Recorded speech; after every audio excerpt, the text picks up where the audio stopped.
ako rito ng mantika. At ipapan fry lang po natin tong mga pork chop. At hinulog ko na nga po isa-isa. Pagkatapos siya po maluto, hahanguin na po natin siya isa-isa. With the same pan, hinugasan ko lang po yung kawali at nagpainit uli ng mantika. At naglagay na nga po ako dito ng bawang at isusunod ko na po ang sibuyas. After po natin mailagay sibuyas, halu-haluin lang po natin. At isusunod na rin po natin tong luya.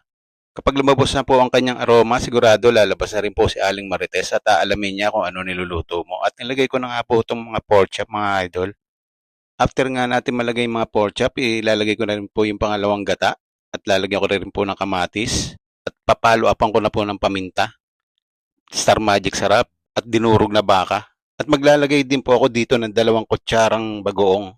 After nga po natin malagay, tatakpan lang po natin, palambutin natin sa loob ng 30 minutes. After 30 minutes, at lalagay na po natin yung kakang gata, mga idol. After po natin malagay, at ilalagay ko na rin po itong sitaw. Susunod ko na po ang sigarilyas at siling haba sa gilid, mga idol. At tinakpan ko lang po para maluto po ang mga gulay.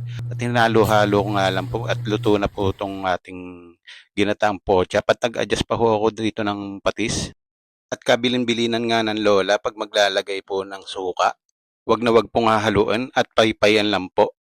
At lalagyan ko din po ito ng sombrero ng Meksikano.